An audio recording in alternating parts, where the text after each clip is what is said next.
Om Swastiastu.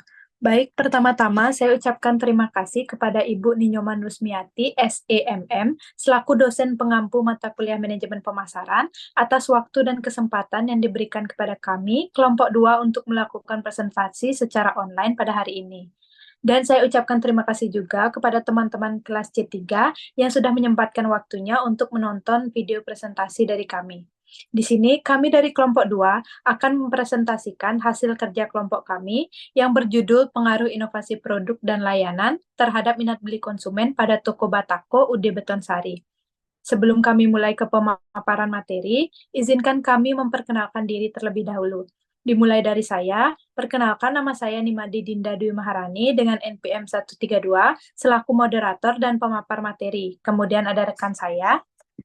Perkenalkan, nama saya Ana Agung Sridia Maheswari dengan NPM 123 sebagai pemapar materi. Perkenalkan, nama saya Imade Rena Arisantana dengan NPM 161 sebagai pemapar materi. Perkenalkan, nama saya Ida Ayu Devi Wijayanti dengan NPM 170 sebagai pemapar materi. Perkenalkan, nama saya Iputu Yudi Suryawan, NPM 181 sebagai pemapar materi.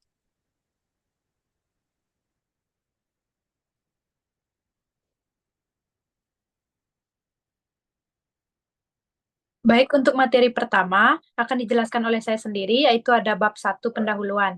Yang pertama, latar belakang. Dalam era persaingan yang semakin ketat di industri konstruksi, inovasi produk dan layanan menjadi faktor penting yang mempengaruhi keberhasilan perusahaan dalam mempertahankan dan memperluas pasar. UD Betonsari, sebuah perusahaan yang bergerak di bidang produksi batako, terus berusaha untuk meningkatkan daya saingnya melalui berbagai bentuk inovasi.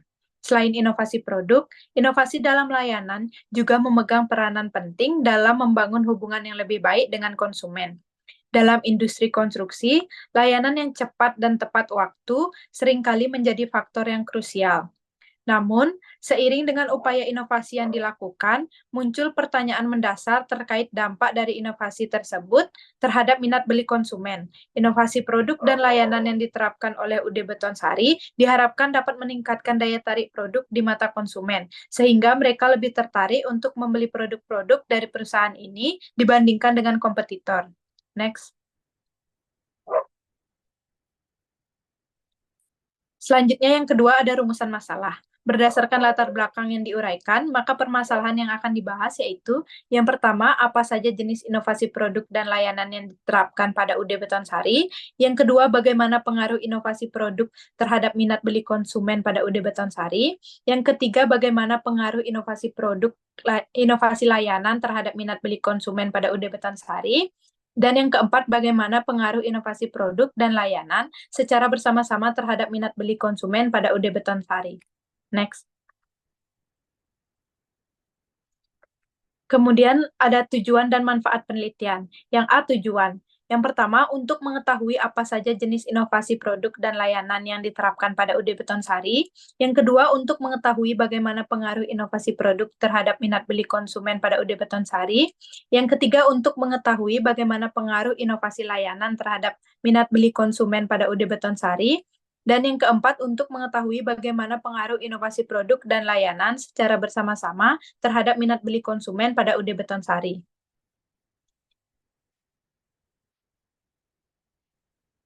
Kemudian yang B ada manfaat. Yang pertama, bagi mahasiswa. Penelitian ini membantu mahasiswa memahami konsep dan teori inovasi produk serta layanan dalam konteks nyata, terutama dalam industri konstruksi. Yang kedua, bagi UD Betonsari. Hasil penelitian ini dapat digunakan oleh UD Betonsari untuk mengevaluasi sejauh mana inovasi produk dan layanan yang diterapkan saat ini mempengaruhi minat beli konsumen.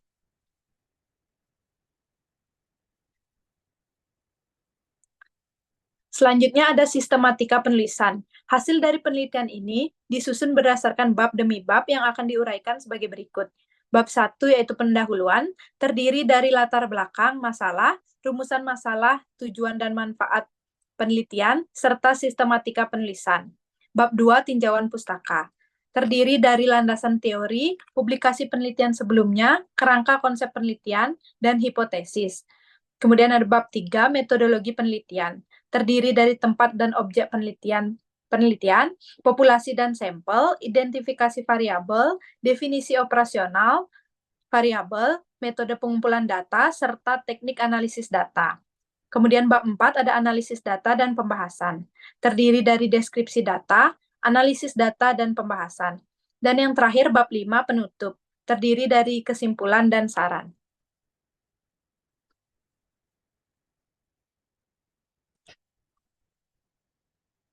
Kemudian selanjutnya ada bab 2 tinjauan pustaka. Yang pertama ada landasan teori. Terdiri dari pengertian pemasaran. Menurut Kotler, pemasaran adalah suatu proses sosial dan manajerial di mana individu dan kelompok memperoleh apa yang mereka butuhkan dan inginkan melalui penciptaan, penawaran, dan pertukaran produk yang bernilai bagi pihak lain, yaitu produsen dan konsumen. Kemudian yang kedua ada tujuan pemasaran. Pertama, menciptakan nilai bagi pelanggan. Menurut Philip Kotler, tujuan utama pemasaran adalah untuk menciptakan nilai bagi pelanggan. Nilai pelanggan dapat dilihat sebagai manfaat yang diterima konsumen dari suatu produk atau layanan dibandingkan dengan biaya yang mereka keluarkan. Yang ketiga ada pengertian inovasi produk. Menurut Kotler dan Keller tahun 2016, inovasi produk dapat mencangkup inovasi dalam desain, fungsi, atau teknologi yang digunakan dalam produk. Inovasi ini penting untuk membedakan produk di pasar dan memberikan keunggulan kompetitif. Next.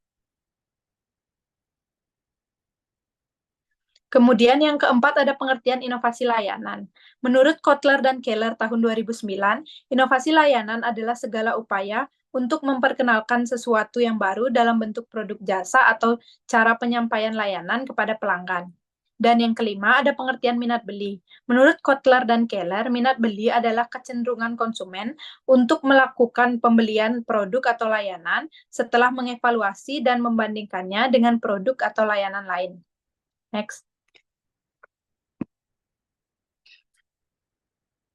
Baik, materi selanjutnya akan dijelaskan oleh Dia. Untuk Dia, saya persilahkan. Baik, terima kasih atas kesempatan yang diberikan. Selanjutnya saya akan menjelaskan mengenai publikasi penelitian sebelumnya. Penelitian ini dibuat berdasarkan acuan dan keterkaitan teori dari penelitian-penelitian terdahulu sebagai berikut. Yang pertama, penelitian oleh Jaya Aji Saputra, Khairul Bahrun tahun 2023 dengan judul Pengaruh Inovasi Produk, Kualitas Produk, dan Bentuk Kemasan terhadap Minat Beli Produk Tahu. Berdasarkan hasil penelitiannya, pengaruh inovasi produk, kualitas produk, dan bentuk kemasan terhadap minat beli UMKM Makmus di Pasar Ujung, Kabupaten Kepahyang, yaitu inovasi produk berpengaruh positif dan signifikan terhadap minat beli pada UMKM Makmus di Pasar Ujung, Kabupaten Kepahyang. Yang kedua, penelitian oleh Windah Febriani Nur Bushra tahun 2023 dengan judul Pengaruh Inovasi Produk terhadap Minat Beli Konsumen di Era New Normal. Berdasarkan hasil penelitiannya, inovasi produk roti Venus Bogor berpengaruh signifikan terhadap minat beli konsumen. Implikasi penelitian mengisyaratkan agar para pengusaha kuliner dapat meningkatkan inovasi produknya di era new normal agar meningkatkan penjualan. Yang ketiga, penelitian oleh Alan Februari tahun 2021 dengan judul Pengaruh Inovasi Produk dan Pelayanan terhadap Minat Beli Konsumen John's Bakery di Kota Batam. Berdasarkan hasil penelitiannya, inovasi yang diterapkan dalam produk dan layanan memiliki dampak signifikan terhadap keputusan pembelian konsumen. Kedua aspek ini saling berkaitan dan saling mendukung, di mana peningkatan inovasi produk dan pelayanan tidak hanya meningkatkan minat beli konsumen, tetapi juga berkontribusi pada pertumbuhan dan keberlangsungan bisnis John's Bakery di pasar yang kompetitif. Selanjutnya ada kerangka konsep penelitian. Di sini saya akan menjelaskan kerangka konsep penelitian di atas, yaitu inovasi produk X1 diukur ke dalam dua indikator. Adapun indikator produk dalam penelitian ini, menurut Kotler dan Keller, tahun 2016 adalah X1.1 peningkatan kualitas produk, X1.2 penambahan fitur atau desain. Yang kedua, inovasi layanan X2 diukur ke dalam tiga indikator. Adapun indikator produk dalam penelitian ini menurut Oliver tahun 1999 adalah X2.1 kecepatan dan ketepatan pengiriman, X2.2 kemudahan akses layanan, X2.3 kualitas komunikasi dan interaksi pelanggan. Yang ketiga, minat beli konsumen Y. Diukur ke dalam 3 indikator. Adapun indikator produk dalam penelitian ini, menurut Philip Kotler tahun 1967 adalah Y1 ketertarikan, Y2 kebutuhan, dan Y3 perbandingan harga. Selanjutnya hipotesis. Hipotesis adalah jawaban sementara atas pokok permasalahan yang diuji kebenarannya. Hipotesis yang diajukan dalam penelitian ini adalah sebagai berikut. H1, inovasi produk berpengaruh positif terhadap minat beli konsumen UD Betansari. H2, inovasi layanan berpengaruh positif terhadap minat beli konsumen UD Betansari. H3, inovasi produk dan layanan secara bersama-sama berpengaruh positif terhadap minat beli konsumen UD Betansari. Selanjutnya, bab 3, metodologi penelitian.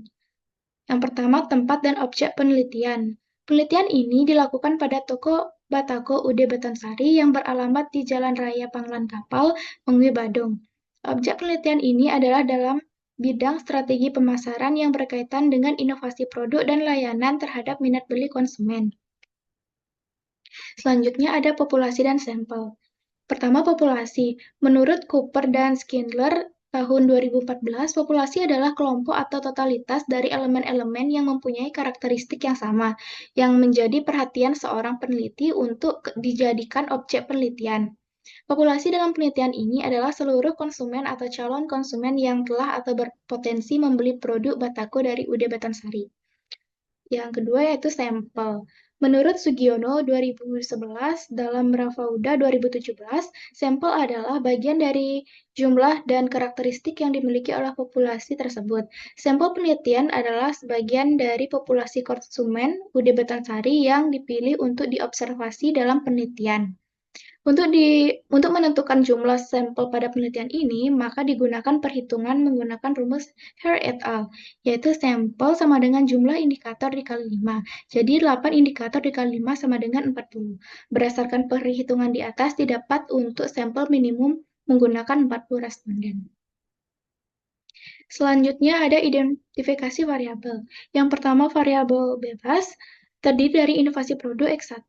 Variabel ini mencakup inovasi yang dilakukan pada produk yang ditawarkan oleh UD Betansari, diukur dengan 2 indikator, X1.1 peningkatan kualitas produk, X1.2 penambahan fitur dan desain. Yang kedua, inovasi layanan X2. Variabel ini mengukur inovasi pada layanan yang diberikan oleh UD Betansari kepada pelanggan diukur dengan 3 indikator. X2.1 kecepatan dan ketepatan pengiriman, X2.2 kemudahan akses layanan, dan X2.3 kualitas komunikasi dan interaksi pelanggan. Selanjutnya ada variabel terikat, yaitu minat beli konsumen Y. Variabel ini mengukur minat beli konsumen UD Betansari diukur dengan 3 indikator. Y1 ketertarikan, Y2 kebutuhan, dan Y3 perbandingan harga. Baik, materi selanjutnya akan dijelaskan oleh teman saya.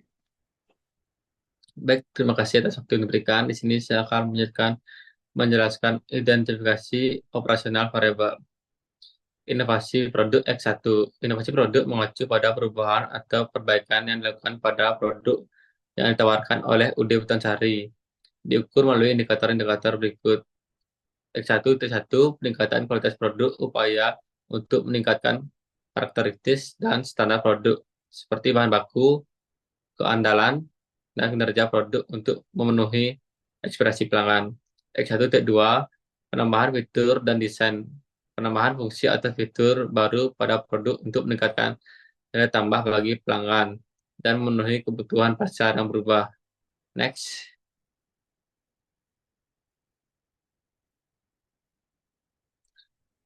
Inovasi layanan.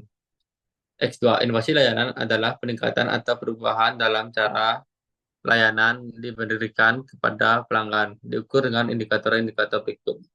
X2.1 kecepatan dan ketepatan pengiriman waktu yang dibutuhkan untuk pengiriman produk dan tingkat akurasi dalam memenuhi pesanan sesuai dengan perintah pelanggan. X2.2 kemudahan akses layanan, tingkat kemudahan yang dialami pelanggan dalam mengakses layanan, termasuk proses pemesanan, akses informasi, dan dukungan purna jual. X2.3 kualitas komunikasi atau interaksi pelanggan, tingkat efektivitas dan kepuasan komunikasi antara perusahaan dan pelanggan, termasuk responsivitas dan kualitas interaksi saat layanan diberikan. Next.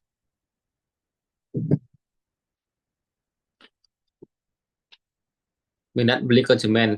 Y. Minat beli konsumen mengacu pada keinginan atau ketertarikan seorang untuk membeli suatu produk atau jasa yang dapat diukur melalui indikator berikut. Indikator pertama ada Y.1, ketertarikan. Ketika konsumen merasa tertarik pada satu produk, mereka cenderung lebih aktif mencari informasi dan mengeksplorasi produk tersebut. Indikator kedua, Y2, kebutuhan. Ketika konsumen merasakan kebutuhan nyata akan suatu produk, akan lebih mungkin untuk melakukan pembelian. Indikator ketiga, Y3, perbandingan harga. Konsumen cenderung membandingkan harga produk dengan nilai yang ditawarkan. Harga yang kompetitif dan sesuai dengan kualitas produk dapat menarik perhatian konsumen. Next.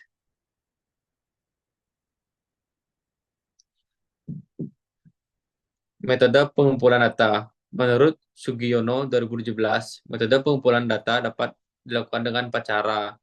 Yang pertama, observasi. Observasi mengamati secara langsung data dapat dilakukan secara langsung fenomena yang sedang diteliti. Yang kedua, wawancara. Mengumpulkan data dengan mengajukan pertanyaan secara langsung kepada narasumber. Yang ketiga, kuesioner. Memberikan daftar pertanyaan kepada responden yang memiliki ketertarikan dengan tujuan penelitian. Yang keempat, studi pustaka. Pengumpulan data dengan menggunakan referensi yang berhubungan dengan penelitian. Pengumpulan data pada penelitian ini menggunakan metode kuesioner, yaitu dengan cara memberikan daftar pertanyaan kepada konsumen di Beton Sari. Next.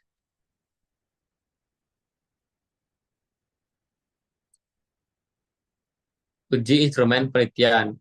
Pengujian instrumen penelitian adalah menguji validitas dan reliabilitas instrumen. Instrumen yang valid dan reliable merupakan syarat mutlak untuk mendapatkan hasil penelitian yang relevan. Sugiono 2016. Uji validitas. Jika R hitung lebih besar R tabel atau signifikan lebih kecil 0,05, maka item pertanyaan valid. Jika R hitung lebih kecil R tabel atau signifikan lebih besar 0,05, maka item pertanyaan tidak valid. Next.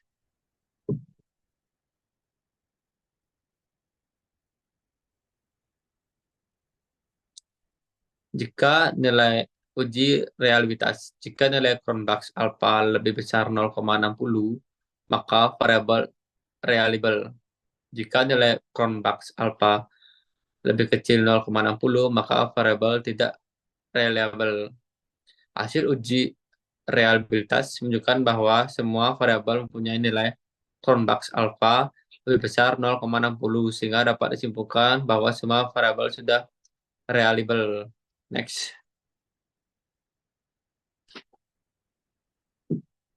Teknik analisis data. Sugiono 2013 menjelaskan bahwa analisis data kuantitatif melibatkan penggunaan statistik sebagai alat untuk menganalisis data numerik. Menurutnya ada dua kategori utama, yaitu statistik deskriptif dan statistik inferensial. Dalam penelitian ini menggunakan analisis inferensial. Statistik inferensial digunakan untuk menarik kesimpulan tentang populasi berdasarkan data simpel. Teknik ini mencakup uji validitas dan reliabilitas, uji hipotesis, analisis regresi, dan analisis varian ANOVA. Statistik inferensial memungkinkan peneliti untuk menguji apakah temuan dari sampel berlaku untuk populasi yang lebih luas. Next. Baik, presentasi selanjutnya akan dilanjutkan oleh teman saya. Baik, selanjutnya saya akan menjelaskan bab 4, analisis dan pembahasan. Yang pertama, deskripsi data. Satu, karakteristik responden penelitian pada konsumen UD Beton Sari dilihat dari beberapa kriteria, yaitu jenis kelamin, usia, dan pekerjaan. Pada tabel ini menunjukkan bahwa sejumlah responden semua berjenis kelamin laki-laki, yaitu sebanyak 40 orang atau 100%, dan responden sebagai besar memiliki usia lebih dari 50 tahun, yaitu sebanyak 30 orang atau 75%, usia 31-50 tahun 8 orang atau 20%, dan usia 18-30 tahun 2 orang atau 5%. Mayoritas responden bekerja sebagai wira swasta, yaitu sebanyak 23 orang atau 57,5%, pegawai swasta sebanyak 11 orang atau 27,5%, dan sebagai PNS sebanyak 6 orang atau 15%. Next.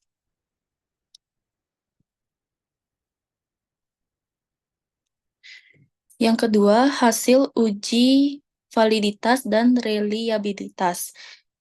Uji validitas tabel 1 menunjukkan bahwa seluruh koefisien kolerasi dan indikator variabel inovasi produk, inovasi layanan, dan minat beli konsumen yang diuji nilainya lebih dari 0,05.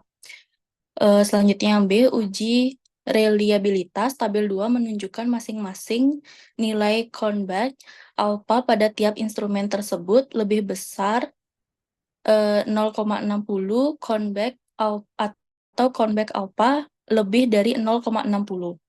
Next.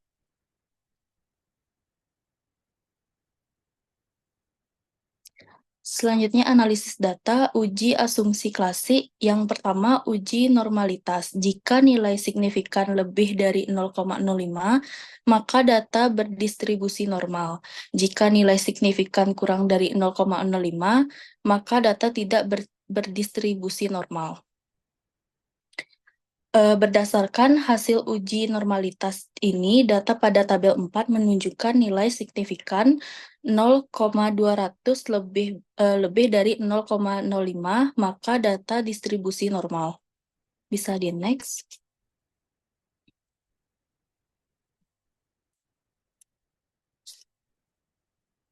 Selanjutnya, uji multikolinearitas.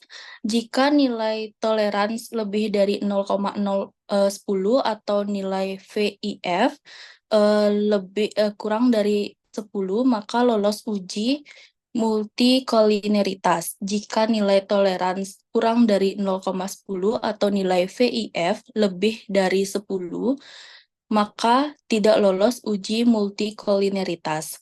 Hasil uji multikolinearitas menunjukkan bahwa semua variabel mempunyai nilai toleransi lebih dari 0,10 atau nilai VIF kurang dari 10, maka dapat disimpulkan tidak terdapat gejala multikolinearitas atau lolos uji multikolinearitas.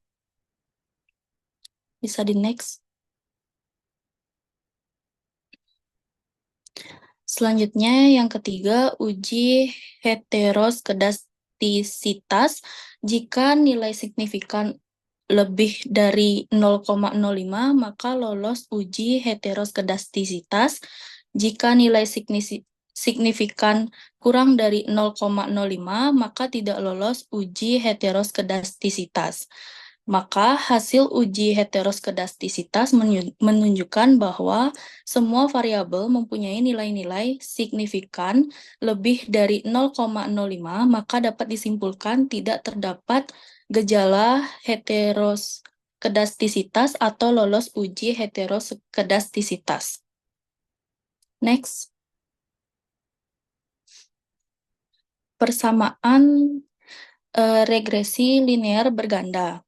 Y sama dengan A plus B1 X1 plus B2 X2, Y sama dengan 3583 plus 0,302 X1 plus 0,483 X2. Next.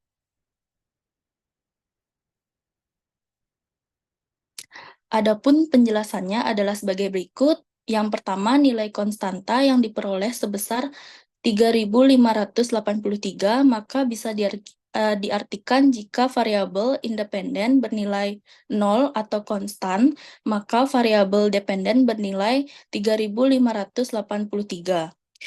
Selanjutnya yang B, nilai koefisien regresi variabel X1 bernilai positif sebesar 0,302, maka bisa diartikan bahwa jika variabel X1 meningkatkan, maka variabel Y juga akan meningkat, begitu juga sebaliknya. Selanjutnya yang C, nilai koefisien regresi variabel X2 bernilai positif sebesar 0,438, maka bisa diartikan bahwa jika variabel X2 meningkatkan, maka variabel Y juga akan meningkat, begitu juga sebaliknya. Next. Untuk presentasi selanjutnya akan dijelaskan oleh teman saya. Baik, di sini saya akan melanjutkan uji hipotesis. Yang pertama, hasil uji koefisien determinasi. Nilai adjust R square sebesar 0,260 atau 26%. Nilai koefisien determinasi tersebut menunjukkan bahwa variabel inovasi produk X1 dan inovasi layanan X2 mampu menjelaskan variabel minat beli konsumen atau Y sebesar 26%, sedangkan sisanya yaitu 74% dijelaskan oleh variabel lainnya. Next. Selanjutnya, hasil uji F. Jika nilai F hitung lebih besar F tabel atau signifikan, lebih kecil A, maka H0 ditolak dan HH diterima. Jika nilai F hitung lebih kecil F tabel atau signifikan, lebih besar A, maka HH ditolak dan H0 diterima. Nilai F hitung sebesar 7.856, lebih besar nilai F tabel yaitu 3.245, dan nilai signifikan yaitu 0,001 lebih kecil dari 0,05. Maka H0 ditolak dan HH diterima. Artinya, variabel inovasi produk dan inovasi layanan berpengaruh terhadap minat beli konsumen. Next. Selanjutnya, nilai uji T. Jika nilai F hitung lebih besar F tabel atau signifikan lebih kecil A, maka H0 ditolak dan HH diterima. Jika nilai F hitung lebih kecil F tabel atau signifikan lebih besar A, maka HH ditolak dan H0 diterima. Next.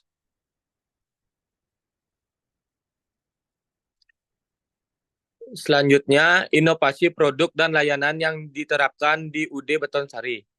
Adapun jenis-jenis inovasi produk, yang pertama peningkatan kualitas.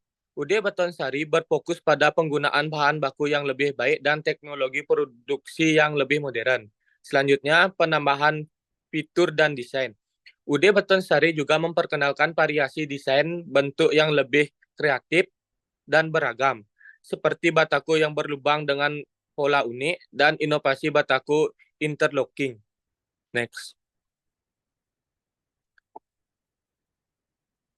Selanjutnya, ada jenis inovasi layanan.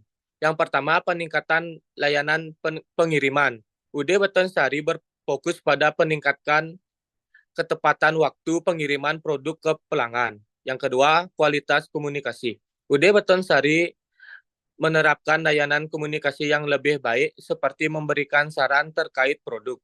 Yang terakhir, sistem pemesanan yang lebih efisien, memperkenalkan cara pemesanan yang lebih mudah dan cepat, yaitu langsung melalui telepon. Next.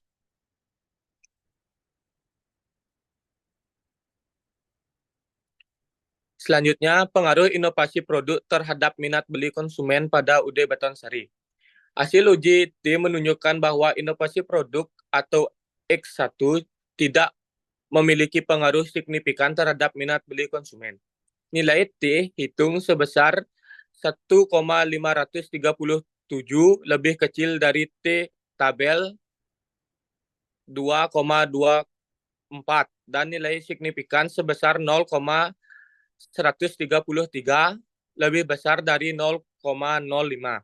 Ini berarti secara statistik inovasi produk tidak berpengaruh secara signifikan terhadap keputusan konsumen untuk membeli produk di UD Betonsari. Inovasi produk secara parsial tidak signifikan mempengaruhi minat beli konsumen, sehingga perlu ada evaluasi lebih lanjut untuk meningkatkan kualitas dan relevansi. Hal ini menunjukkan bahwa meskipun produk dilakukan, mungkin inovasi tersebut belum cukup untuk menarik perhatian konsumen secara signifikan atau belum relevan dengan kebutuhan pasar saat ini. Next.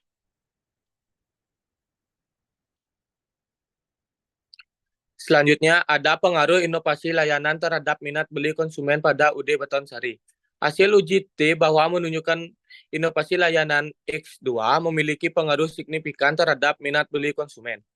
Nilai T hitung sebesar 3097 lebih besar dari T tabel 2024 dan nilai signifikan sebesar 0,004 lebih kecil dari 0,05. Ini berarti inovasi layanan secara statistik memiliki dampak yang signifikan terhadap keputusan konsumen untuk membeli di UD Betonsari. Ini menunjukkan bahwa perbaikan dalam inovasi layanan di UD Betonsari lebih berhasil menarik minat beli konsumen dibandingkan inovasi produk. Pengaruh positif ini menunjukkan bahwa layanan yang lebih baik menjadi faktor yang lebih kuat dalam mempengaruhi keputusan beli konsumen. Next.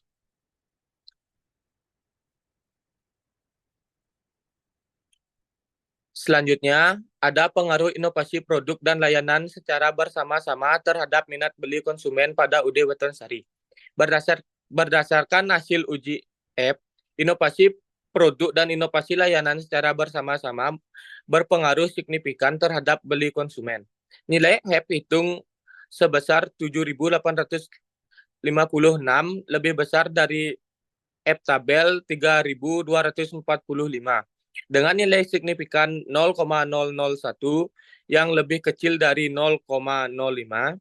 Ini menunjukkan bahwa kombinasi antara inovasi produk dan inovasi layanan secara simultan memberikan pengaruh yang signifikan terhadap minat beli konsumen. Namun, koefisien determinasi yang relatif rendah 26% menunjukkan bahwa inovasi produk dan layanan hanya menjelaskan 26% dari variabilitas minat beli konsumen. Ini bisa berarti bahwa meskipun inovasi produk dan layanan berpengaruh, ada banyak faktor eksternal lainnya yang mempengaruhi minat beli konsumen. Next.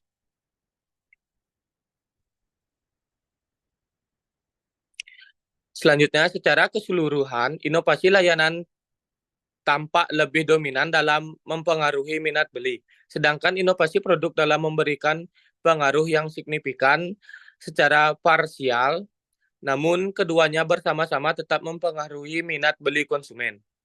UD Betonsari perlu memperhatikan faktor-faktor lainnya yang mungkin memiliki pengaruh lebih besar, seperti strategi pemasaran yang lebih agresif, penetapan harga yang kompetitif, dan upaya branding yang lebih kuat. Next.